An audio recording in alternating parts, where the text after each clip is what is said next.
We're pleased to hold another press conference today because of the events unfolding after the committee session of last Monday, when our colleague, who I hope will still be able to join us this morning, asked Pfizer a question, and the answer was really what made the news.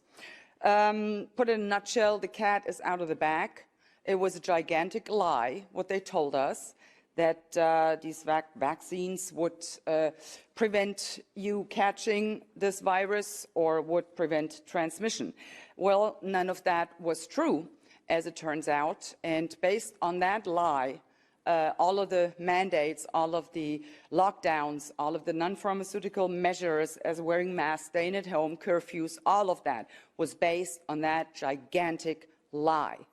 And yet, they will not acknowledge it.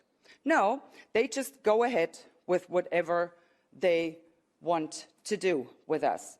I would like to point out a couple of things from the EU Commission's action plan, EU response to COVID-19, preparing for autumn-winter 2023. As you might have guessed, the focus, of course, is still on these hazardous mRNA injections. Well, that's not surprising here. They would like to implement and coordinate effective communication initiatives and strategies to promote uptake of additional injections and complete the primary series of those who have not even begun yet, the unvaccinated. So once again, a particular group of a population is being targeted, and that's what they're trying to do. They would like to increase vaccine confidence by debunking mis- and disinformation. Well, who is spreading the mis- and the disinformation? It is EU Commission, it is the pharmaceutical companies, it is governments, especially in the Western democracies. They are the ones spreading the mis- and the disinformation. They are the ones telling people lies. For what? So that pharmaceutical companies make profits and profits and profits. And the risks? Well, guess what? You, the taxpayers, you will be left with the risks. And then, of course, they want to target, and they specifically say that, target hard-to-reach population groups. Well, I guess in that instance, they are actually talking about me. Yes, I am a hard-to-target, a hard-to-reach population group, because I saw through their lies from the get-go. I'm still unvaccinated, and I will remain unvaccinated. I will not inject a poisonous substance into my body, point blank. So go ahead and try to target me. Good luck with that. Then, of course, they go on with the gaslighting, labeling vaccine hesitancy, this is what they call it, as anti-Western and anti-EU.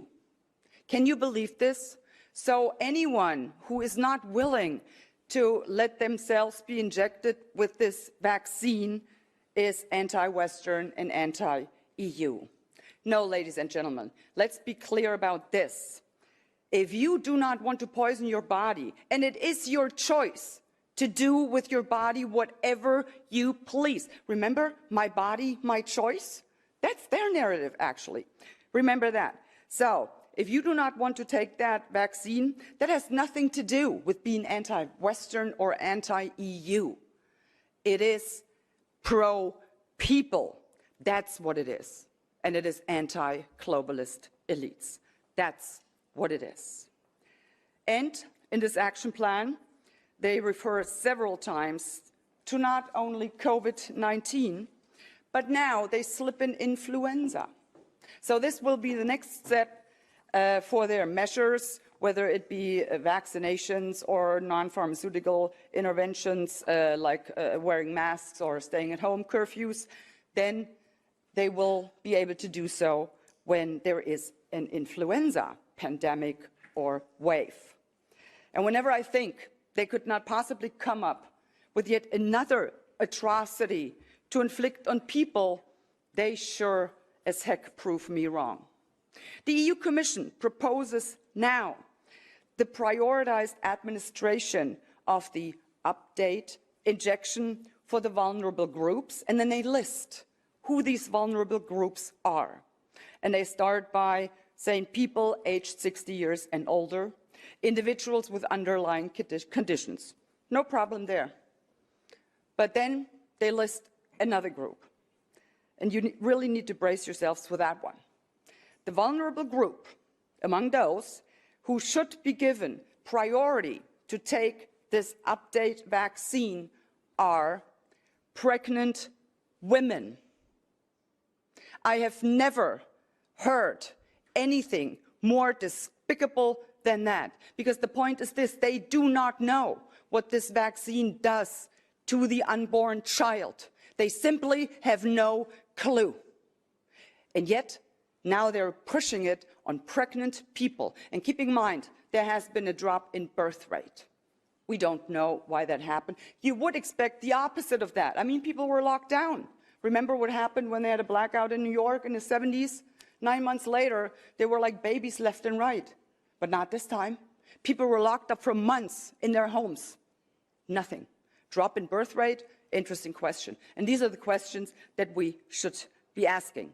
So just to give you an update on that, they will continue to try, they will continue to push whatever their end goal is. They are trying to.